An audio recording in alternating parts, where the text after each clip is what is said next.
본 말씀을 통해서 만물의 새로움, 만물의 새로움이란 제목으로 하나님의 말씀을 증거하겠습니다.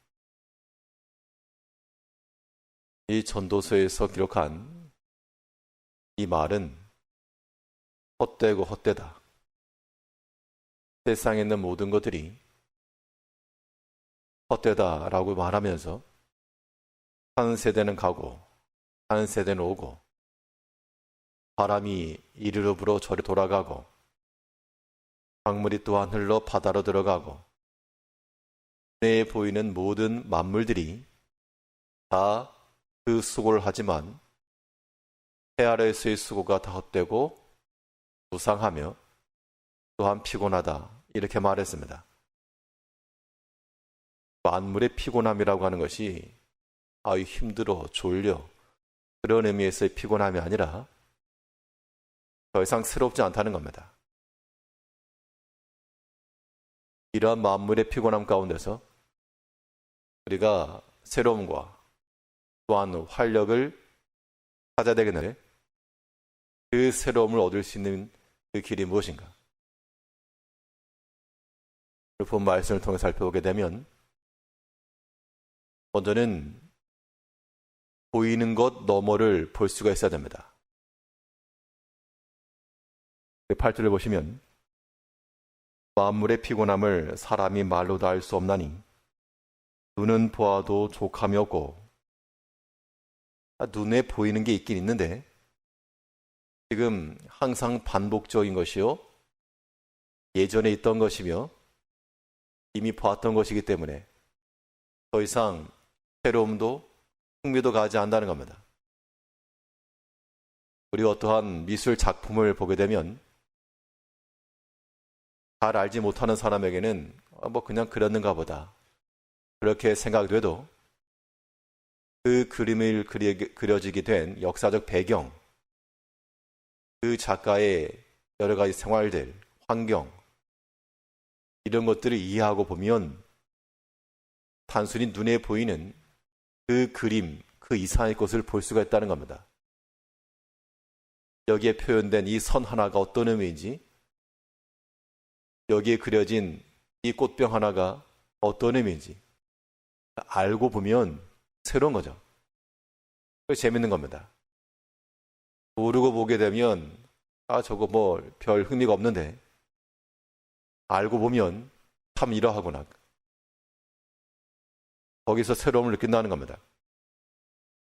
만물의 피곤함이라 말할 때 매일 아침에 해가 뜨고 해가 지고 또 반복적 하루 일상이지만 우리가 여기서 아마추어도 같이 그렇게만 볼 것이 아니라 매일 아침에 떴다가 지는 이 모든 태양과 만물이 하나님의 손에서 났고 하나님께서 지금도 이 만물을 붙들고 계시고 그 눈에 보이는 것 이상을 보게 되면 새로운 겁니다. 참으로 아름다운 겁니다. 이 아침 시간에도 피곤하고 졸린 눈을 가지고 우리가 앉아 있을지라도 이 새로움 또한 하나님께서 붙들고 계시고 또 한날을 주셨고 눈에 보이는 것 이상을 보게 되면 소름 끼치도록 놀라운 겁니다.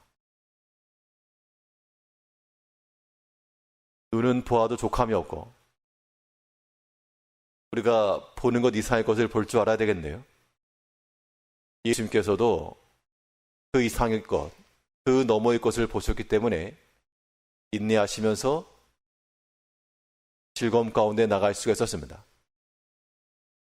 십자가의 고난이라고 하는 것이 눈에 보이는 것으로는 족함이 없고 회피하고 싶은 그 일이었으나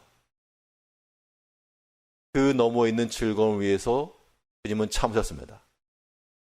더 이상 피곤한 것도 아니요 새로운 것이며 그 구원의 즐거움이 있었기 때문에 그걸 보셨기 때문에 주님께서 이 구원의 일을 끝까지 이루어 가신 겁니다. 우리 모든 성도들 마음속에 또 생활 속에서 매일같이 반복적이고 일상적이고 주례에 보니 모든 것들을 우리가 새롭게 만드는 길은 우리 눈에 보이는 것 그 너머의 것을 우리가 봐야 됩니다. 뭘 볼 것인가? 어떤 한 작품을 읽어도 이 저자의 의도가 무엇이며 어떤 의도를 가지고 썼는지를 알게 되면 상당히 흥미롭고 재미가 있는 겁니다. 하나님이 창조하신 바요. 하나님께서 우리 개개인마다, 우리 가정마다, 교회마다 하나님께서 우리의 믿음의 현장을 주시고 때로는 어려움과 고난과 헤쳐나가기 어려운 그런 일들도 주시지만 그 또한 저자의 뜻이 있고 또 숨겨진 의도가 있고 그 너머에 하나님께서 예비해 놓으신 그 성장함의 결실이 있고 거기까지 볼 줄 아는 사람들은 만물의 피곤함 가운데 그렇게 살 수만 없습니다. 이제 우리가 하나님을 더 깊이 아는 자들이 되어서 눈에 보이는 모든 것들 속에서 하나님의 손길을 보시고 하나님의 섭리하는 역사가 보이고 우리 눈에 보이는 것 그 너머에 있는 하나님의 의도하심이 보이게 될 때 우리 인생이라고 하는 것이 즐거운 겁니다. 새로움이죠. 여기에서 우리가 삶의 의미를 찾아가는 겁니다. 눈에 보이는 것 너머를 볼 것만 아니라 또한 귀에 들리는 것 이상의 것을 들을 수 있어야 됩니다. 만물의 피곤함이라고 하는 것이 8절을 다시 보시면 만물의 피곤함을 사람이 말로도 알 수 없나니 눈은 보아도 족함이 없고 귀는 들어도 하지 아니하는도다. 보는 것과도 마찬가지로 이 듣는 것에 있어서도 우리가 듣는 것, 그 이상의 것을 듣게 되면 우리 마음속에서부터 새로움과 흥미가 생기게 되었다는 겁니다. 우리의 육신의 삶을 살아가면서 우리가 알지 못하던 것, 뭔가 흥미로운 것을 듣게 되면 관심이 가게 되죠. 우리가 세상에 속한 것만 듣지 말고 우리에게 들려지는 것, 세상의 것 이상의 것으로 또한 우리 하나님의 말씀을 듣고 그 말씀 가운데서 무궁무진한 것을 발견해 낼 때 거기에 우리 마음이 가고 우리 행동이 가고 그러면 이 제한되고 또한 반복된 어떻게 보면 피곤한 만물 속에서 우리가 그 새로움을 가지고 살아갈 수가 있다는 겁니다. 무엇을 들을 것인가? 우리가 말을 들어도 세상의 것, 사람의 말 이런 것만 듣게 되면 피곤함이 쌓이는 겁니다. 그런데 우리 삶 가운데 역사하시는 우리 하나님의 말씀을 들으셔야 되고 그 말씀에서부터 파생된 그 말씀에서부터 연결된 또 다른 주의 음성들이 계속 들려야 됩니다. 우리가 하나님의 말씀을 듣는다라고 하는 것은 이 성경을 통하여 이런 설교를 통하여 들을 수가 있으나 이것은 일부고 우리가 마치 일부 예배를 들었다 그러면 2부, 3부가 있는 것처럼 이제 그 하나님의 말씀이 우리 귓가에 또 들려야 됩니다. 나에게 말씀하시는 그 성령의 음성을 들을 때까지 우리가 그 하나님의 말씀을 묵상하시고 또 현재 내 삶 가운데 또 현재 내가 직면하고 있는 문제들 가운데 여기서 하나님께서 말씀하시는 말을 우리가 듣게 되면 거기서부터 우리는 또한 새로움을 가지고 살아갈 수 있는 겁니다. 새로움이라고 하는 것이 때로는 마지막이기 때문에요. 마지막 문을 열고 나면 거기서 새로움이 있는 겁니다. 연결이 되어 있죠. 관점의 차이긴 하겠으나 모든 만물의 피곤함이라고 하는 것.